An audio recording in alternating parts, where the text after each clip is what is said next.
suite de l'édition spéciale avec deux invités ce matin.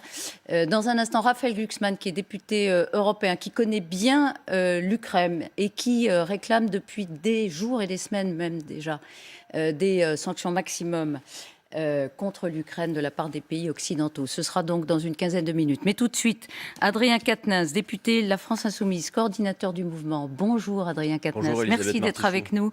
Jean-Luc Mélenchon est votre candidat. Il sera d'ailleurs cet après-midi au Palais Bourbon pour le débat. On va en parler. Mais d'abord, que pense-t-il d'ailleurs, votre candidat, des livraisons d'armes à l'Ukraine de 18 pays européens, dont la France? D'abord, c'est inédit. Et nous ne sommes pas sûrs que ce soit la bonne solution, pour tout vous dire. Ce peut être vécu comme un acte de guerre. Or, le maître mot face à la situation qu'on a sous les yeux, c'est nécessairement la désescalade. Malheureusement, tout le monde ne s'accorde pas sur cette position, mais nous croyons, et c'est le cas aussi d'autres responsables politiques, qu'il n'y a pas d'issue militaire à ce conflit. Et que la situation, l'issue sera nécessairement diplomatique. Alors, bien évidemment, Vladimir Poutine a fait le choix de régler les conflits par les armes, parce que c'est des conflits politiques qu'il décide de régler par les armes. C'est absolument inacceptable. Il porte, quel qu'ait été le contexte, quels qu'aient été les éléments qui ont pu amener Vladimir Poutine à penser comme il pense, il n'a pas le droit d'agir comme il agit. C'est une violation du droit international. Et c'est absolument détestable. Il porte la seule responsabilité de la guerre. Maintenant, donner les moyens aux Ukrainiens de tenter de résister au maximum face à Poutine, qui a tiré le premier, vous êtes d'accord, qui est l'agresseur. Bien sûr. Est-ce que ça n'est pas une possibilité d'imposer un rapport de force propre à déboucher sur ce que vous souhaitez absolument, c'est-à-dire un cessez-le-feu? Vous avez raison, il faut un rapport de force, mais un rapport de force diplomatique, Elisabeth Martichoux. Nous ne pouvons pas verser dans les logiques va-t-en-guerre, parce que sinon, c'est quoi l'issue? C'est le risque d'une guerre généralisée entre des puissances nucléaires. Ça n'est pas acceptable. Donc ce qu'il nous faut, c'est exiger un cessez-le-feu, exiger le retrait des troupes russes qui n'ont absolument rien à faire en Ukraine et en revenir à la négociation. La France pourrait prendre l'initiative, par exemple, au travers de l'Organisation de sécurité et de coopération en Europe. Mais à quel moment ça se joue, ça? Parce que c'est vrai et on a compris le message, vous, Jean-Luc Mélenchon, depuis le début, depuis 6 jours au moins, mais même avant, dites qu'il faut une grande négociation. Évidemment. Pour redéfinir les frontières. Mais là, on n'en est pas là. Bien là, sûr on que en si. est à la guerre. Oui, certes. Et alors, dites-moi, qu'est-ce que vous voulez, Elisabeth Martichoux? Vous voulez qu'on fasse la guerre? Vous voulez qu'on fasse la guerre? Non, mais elle existe, la guerre. Mais bien sûr qu'elle existe. Elle existe. C'est Vladimir Poutine qui l'a voulu. Bien sûr, elle existe. Et la France, elle, doit jouer sa partition particulière. Et son but doit être d'atteindre la désescalade, la paix. Et donc, ce sera une solution diplomatique. Alors, il y a Jean-Luc Mélenchon qui le dit, mais il n'y a pas que Jean-Luc Mélenchon. Absolument. Écoutez ce que dit un Dominique de Villepin, un Hubert Védrine. Écoutez ce que disent d'autres responsables politiques, même d'ailleurs Nicolas Sarkozy, en quelque sorte à la sortie de l'Élysée, qui dit qu'il va falloir être innovant, inventer un nouveau multilatéralisme, parce que ce qu'on a sous les yeux ne fonctionne pas. C'est ce que nous disons. Dira Jean-Luc Mélenchon cet après-midi à l'Assemblée, puisqu'il s'exprimera au titre Jean-Luc de votre Mélenchon groupe, condamnera évidemment, comme nous l'avons fait, l'agression, l'acte de guerre posé par Vladimir Poutine, rappellera nos exigences immédiates face à la situation, le cessez-le-feu, le retrait des troupes russes, qui est quand même un préalable à la négociation, parce que vous voyez, il y a des négociations en cours. D'ailleurs, je dois dire que le président ukrainien, Zelensky, il a eu un certain courage de mettre il y a quelques jours sur la table la question du statut neutre de l'Ukraine comme une possibilité de négocier. Parce qu'en quelque sorte, ce sont les exigences de sécurité que de leur côté, les Russes souhaitaient. Et le problème, c'est que le cadre des négociations n'est pas acceptable. Vladimir Poutine veut négocier en Biélorussie, d'où est partie l'offensive par le Nord.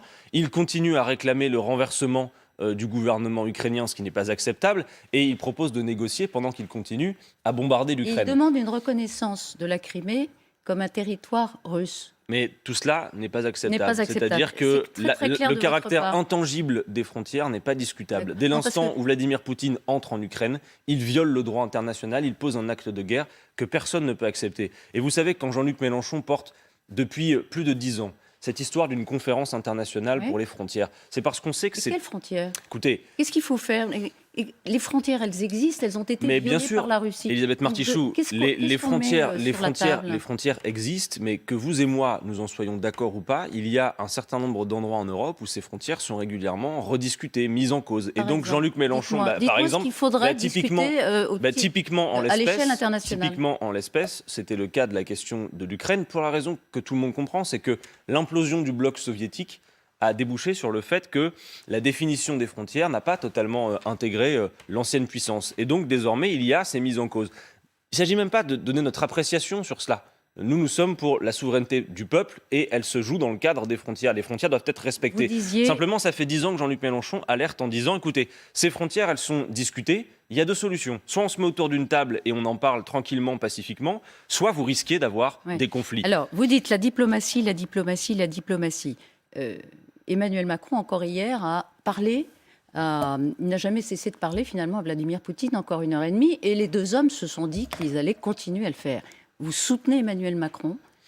Alors évidemment que même s'il y a une campagne présidentielle, c'est mieux si sur la scène internationale, la France parle d'une seule voix. Et je soutiens toute action diplomatique qui maintient le dialogue et c'est absolument nécessaire. Il n'y a pas de mais. Vous savez, quand il s'agit, je vais préciser les choses. Quand il s'agit de la scène internationale et de conflits majeurs, la France doit jouer cette partition de la diplomatie. Donc le dialogue doit se poursuivre. De l'unité nationale aussi ?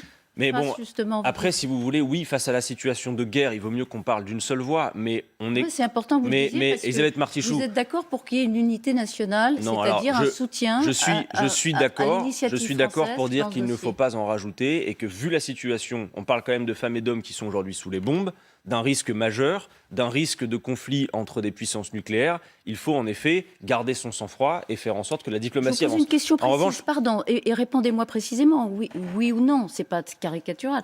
Est-ce que vous êtes d'accord pour qu'il y ait une forme d'unité nationale en soutien aux initiatives françaises dans ce dossier? Pour condamner l'acte de Vladimir Poutine et pour faire avancer la diplomatie, oui. En revanche, je vous explique, Madame Martichoux, je ne voudrais pas qu'on s'empêche de voir les erreurs qui ont été commises depuis des années qui nous ont mené à cette situation. Je vous ai parlé à l'instant de la proposition de Jean-Luc Mélenchon pour une conférence sur les frontières. Vous savez qu'en dehors du dossier des frontières discuté au niveau de l'Ukraine, il y a aussi un autre sujet qui est important, qui est la question de l'extension de l'OTAN. Vladimir Poutine, quelle que soit sa psychologie, il ne s'agit pas d'en parler. Et d'ailleurs, je précise à votre micro parce que... Vous dites souvent, c'est un peu votre arrière-pensée, mais dites-moi si je me trompe, si c'est une interprétation biaisée, que pour vous, l'OTAN tire les ficelles dans cette affaire. Écoutez... Et que les Russes, finalement, sont en première ligne d'un combat contre les Américains impérialistes. Est-ce que c'est ça un peu votre... Nous sommes partisans... traduction de ce qui se passe. Nous sommes partisans, avec Jean-Luc Mélenchon, d'une France non alignée au service de la paix. Oui. Certains feraient bien de se rappeler Vous avez même renvoyé, lui-même, le candidat Jean-Luc Mélenchon a renvoyé dos à dos, au début de la crise, les Américains et les Russes. Mais non aligné, Elisabeth Martichoux, ça veut dire ni dans un camp, ni dans un autre, pour d'abord une raison. C'est que si la France veut tenir une parole entendue sur la scène internationale, elle doit être vécue par tous ses interlocuteurs, quels que soient les régimes. Vous savez, il y a des régimes qu'on n'aime pas. C'est pour ça que Vladimir Poutine prétend non mais attendez, maintenir le lien un instant, si vous le permettez. Vous savez, Vladimir Poutine, c'est quelqu'un en face de qui nous nous opposons. Je veux dire, si nous étions en Russie, nous ne voterions pas pour lui. Autant il y a des convergences idéologiques entre l'extrême droite française, M. Zemmour qui dit qu'il voudrait un Poutine français, Mme Le Pen qui va le rencontrer, il y a des convergences de fond entre ces gens-là et Vladimir Poutine. Je veux dire, Jean-Luc Mélenchon, il est écologiste, anticapitaliste, il ne peut pas être soupçonné d'être pro-Poutine d'une seule façon. Alors pourquoi vos adversaires de gauche vous renvoient à une forme de... renvoie Jean-Luc Mélenchon, le candidat, à une forme de mansuétude à l'égard de Poutine et de la Russie? Parce que sans doute peut-être, et c'est dommageable, parce que sans doute peut-être, dans le cadre de la campagne présidentielle où ils sont à la peine, ils essayent de peut-être faire de la polémique et de la politicaillerie au ras des pâquerettes sur fond de guerre, ce qui est inacceptable. Vous savez, Jean-Luc Mélenchon, à plein de reprises, se souviennent de certaines déclarations de Jean-Luc Mélenchon. Mais vous ne trouverez jamais, Elisabeth Martichoux, jamais une seule déclaration de Jean-Luc Mélenchon pro-Poutine. D'ailleurs, il y en a des paquets. Alors, où il y en a une dont j'ai le souvenir, c'est est-ce que vous êtes favorable à ce que Poutine aide Bachar en Syrie? La réponse était oui. Non, ce que nous disions sur le conflit syrien, vous savez, entendez ça, parce que sinon on n'y comprend plus rien. La seule boussole, c'est la paix. Et quand on cherche la paix, même s'il y a des régimes qui ne sont pas nos amis, on discute avec tout le monde. Mais Jean-Luc Mélenchon s'oppose à Vladimir Poutine. Quand il va à Moscou, Jean-Luc Mélenchon, il rencontre des opposants au régime, y compris des membres du Front de gauche russe qui ont fait 4 ans de prison. Bon. Donc, ce que je veux dire simplement, c'est que... qu'on avance parce que pour que ça soit compréhensible. Retrouver les déclarations passées de Jean-Luc Mélenchon. Ce qui a mené à ce conflit, c'est 2 sujets. D'abord, la question, en effet, des accords de Minsk et des frontières, nous en avons parlé, mais aussi, je vous le dis, et d'autres responsables que Jean-Luc Mélenchon le disent, la question de l'extension tous azimuts de l'OTAN, qui est vécue, quoi qu'on en pense, J'ai dit tout à l'heure, comme j'ai une agression proposé une par la interprétation. Russie. Jean-Luc Mélenchon aura l'occasion, encore une fois, de le dire cet après-midi. Mais oui, donc au non Palais aligné, Bourbon. ça veut dire, en effet, Est-ce que la Russie n'a pas à envahir l'Ukraine et que les États-Unis n'ont les pas à intégrer sanctions- l'Ukraine dans l'OTAN. les sanctions, tout le monde s'accorde à dire, auront des conséquences. Bien Elles sûr. auront un prix pour l'économie française et pour les Français. Est-ce que Jean-Luc Mélenchon serait prêt, dans le cadre de sa campagne, venir dire aux Français, eh bien oui, ça aura un coût, il faut l'assumer. Mais je crois que les sanctions Il faut économiques, c'est l'assumer. évident que ça aura un coût. Et Alors, il faut l'assumer. il faut des sanctions économiques, mais on pourrait et il faut les diriger plus spécialement. Alors, c'est pas le peuple, ni le peuple russe d'ailleurs, hein. Je salue au passage les manifestants, parce que vous savez qu'en Russie, malgré la répression féroce de Poutine, vous avez des gens qui ne sont pas d'accord avec la guerre, qui manifestent. Il y en a 3000 qui ont été revenons à ma arrêtés. question, Non, ouais. mais donc, les peuples ne doivent pas payer le prix. Or, en réalité, ce qui va se passer avec ces sanctions, c'est que de part et d'autre, il va y avoir des conséquences concrètes pour le peuple. Et puis, j'attire votre attention. Et alors, il faut vous prendre des dites, sanctions économiques, il faut mais l'assumer, mais les il faut Français les, ne doivent pas les payer. il faut les cibler spécialement sur les oligarques russes, davantage que sur l'ensemble de la Russie et le peuple russe. Non, mais il y aura par ailleurs des sanctions, des conséquences de ces Mais sanctions. bien sûr, et d'ailleurs j'attire votre attention, Elisabeth Martichoux, sur le fait que Sur les depuis matières 2014, premières. la Russie s'est beaucoup préparée à ces éventuelles sanctions. Or, on a déjà vu, par exemple, en 2014, que nos agriculteurs en ont payé le prix. Je crois que ça leur a coûté quelques 8 milliards. Donc, il faut être extrêmement vigilant. Oui, il faut une pression Quel va être le économique. discours de Jean-Luc Mélenchon par rapport à ça? Eh ben, il dira qu'en effet, il faut des sanctions économiques, mais qu'on connaît le caractère parfois vain de ces sanctions et qu'il faut particulièrement les cibler. Et que dans un monde où c'est finalement une économie hyper financiarisée, où il y a de la fraude et de l'évasion fiscale, y compris cibler des oligarques, c'est assez complexe.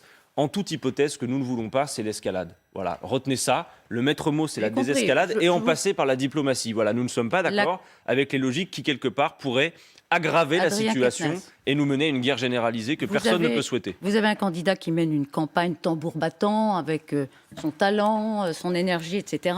Bon, qui doit répondre sur, encore une fois, ses déclarations passées. Mais cette campagne Mais quelle électorale... déclaration passée pose problème? Vous voyez, je pense que je c'était très renvoie clair. à toutes les déclarations, on en a... Ne vous abaissez pas je au vous l'ai niveau dit. de certains candidats. Mais la campagne électorale, elle est écrasée sous le poids de cette crise. On le voit bien, on regarde...